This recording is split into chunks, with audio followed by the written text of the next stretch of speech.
Margin पड़ जाएगा तो आ जाएगा रिजल्ट, आप देख लीजिएगा। ये यहाँ पर डेमोक्रेसी न होती तो आप प्रश्न ही न पूछ पाते। सर प्रश्न आप पूछें, डेमोक्रेसी में पूछ सकते हैं। यहाँ डेमोक्रेसी नहीं है, माने प्रश्न नहीं पूछ सकते। जाना जी, हमारी पाकिस्तान से तुलना मत करिए। कहाँ चले गए आप? अच्छा, इसीलिए दर्शन करने नहीं गए। कौन पुजारी कितना है तो आप तो जानते ही हैं। निमंत्रण तो गया था सबको। अरे राम राम। मैं ये कहना चाह रहा था सर, इसी सरकार ने, बीजेपी की भजनलाल सरकार ने, बड़ा सटीक उत्तर है लेकिन दूंगा नहीं। आप बता रहे हैं कि भारत विदेशों में हर एक से सबसे अव्वल अपना नाम कमा रहा है, तो अंतर्राष्ट्रीय संस्था ने अपनी रिपोर्ट जारी किया है, जहां कुछ देशों पे रिसर्च किया। अपनी रिपोर्ट में ये कहा है कि भारत भी 10 देशों में, तानाशाही जैसे देश है उनमें सम्मिलित होने जा रहा है। लोकतांत्रिक यहाँ खतरे में होता जा रहा है। आप विदेश को तो आप हंसी खिली में उड़ा देते हैं, जहां विदेशी लोग जब भारत के बारे में ये कह रहे हैं तो आप क्या कहेंगे इसके ऊपर? मैं इसलिए कहना चाहता हूं, ये यहाँ पर डेमोक्रेसी न होती तो आप प्रश्न ही न पूछ पाते। सर प्रश्न आप पूछें, डेमोक्रेसी में पूछ सकते हैं। यहाँ डेमोक्रेसी नहीं है, माने प्रश्न नहीं पूछ सकते। सर डेमोक्रेसी की बात करण सिंह उच्चारदा जोधपुर कैंडिडेट हैं, उनका ये कहना है कि 2029 में जो चुनाव होंगे वो पाकिस्तान की तरह इंडिया में चुनाव होंगे, और पाकिस्तान का इलेक्शन कमीशन जो कहता है कि मैंने जानबूझ के 70 सीटें हरवा दी, हिंदुस्तान में भी 2029 में ऐसा होगा। जाना जी, हमारी पाकिस्तान से तुलना मत करिए। कहाँ चले गए आप? हाँ जी। उन्होंने कहा है कि वो राम के पुजारी हैं और आप राम के व्यापारी हैं। ओह, अच्छा है, इसीलिए दर्शन करने नहीं गए। कौन पुजारी कितना है तो आप तो जानते ही हैं।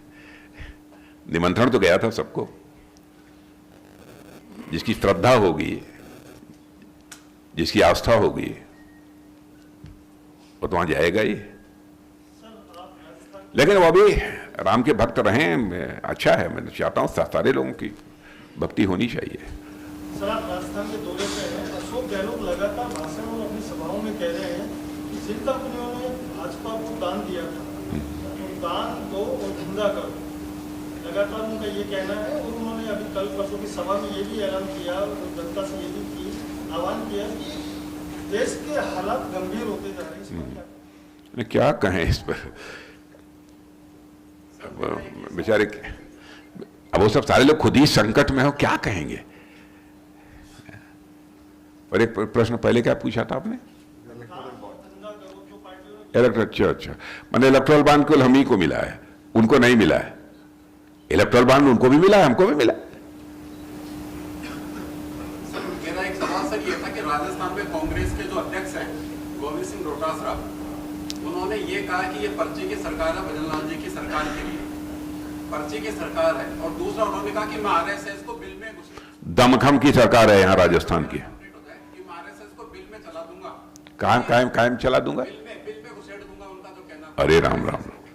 मैं ये कहना चाह रहा था सर, इसी सरकार ने, बीजेपी की भजनलाल सरकार ने, बड़ा सटीक उत्तर है लेकिन दूंगा नहीं। तो सर मंत्रियों वाला बंगला दिया है। कौन कहाँ घुसा देगा वो? सर उनको मंत्रियों वाला बंगला मिला है। सर मेरा मुद्दा ये था कि उनको इस सरकार ने मंत्रियों वाला बंगला दिया है, जो कि एलिजिबल नहीं है। वो अस्पताल मार्ग पे 8 नंबर का, बीजेपी की सरकार ने। मिली भगत है क्या सर? क्या ना जी, इनसे प्रश्नों का उत्तर नहीं देना चाहिए। बताइए कहाँ हमको घुसा देंगे बिल में? राजनाथ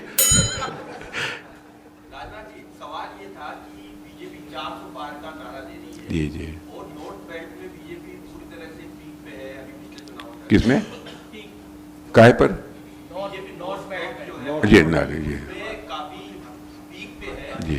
तो ये जो 400 सीटें लाएंगे, ये किन स्टेट्स में लग रही है आपको? साउथ में या नॉर्थ ईस्ट में, कहाँ लग रहा है? सभी जगह हमारी सीटें बढ़ेंगी।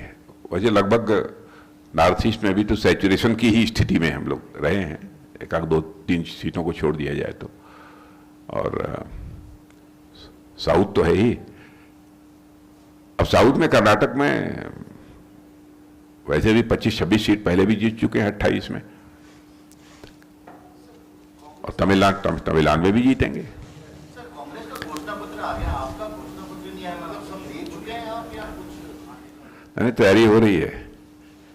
वो घोषणा पत्र नहीं, अब संकल्प पत्र है। संकल्प पत्र है। सर, राजस्थान में एजेंसीज के एक्शन देखने को मिल सकते हैं कि जी।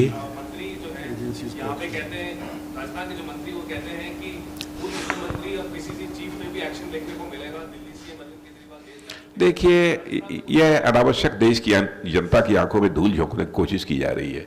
मैं कहता हूं कि मान लिया एजेंसी अपना काम करती हैं, मैंने कहीं पर कोई उनके ऊपर दबाव नहीं है, अथवा कहीं यह नहीं कहा जाता एजेंसी को कि यह काम करो वह करो, सरकार की तरफ से कहीं पर कोई दबाव नहीं है। ये दूसरी चीज है, यदि कोई गलत काम करता है, चाहे कोई एजेंसी हो, चाहे तो कोई ऑर्गेनाइजेशन हो, यदि कोई गलत काम करता है तो अदालत तो बैठी है ना, अदालत के पास जाइए। वो लोग भी अदालत के पास गए थे तो अदालत में ही उनको राहत नहीं मिली, तो उसके लिए हम कैसे गुनहगार हैं? अपनी गलती को अनावश्यक हमारे ऊपर चस्पा करने की कोशिश क्यों करते हैं? ऐसी आंख मिचौनी नहीं होनी चाहिए। सर, पुरानी सरकार की फाइलों पर ध्यान दिया जा रहा है, पुरानी सरकार की फाइलें उन पर ध्यान दिया जा रहा है। मैंने हम लोग केवल देश को आगे ले जाने पर ध्यान केंद्रित किए हुए हैं।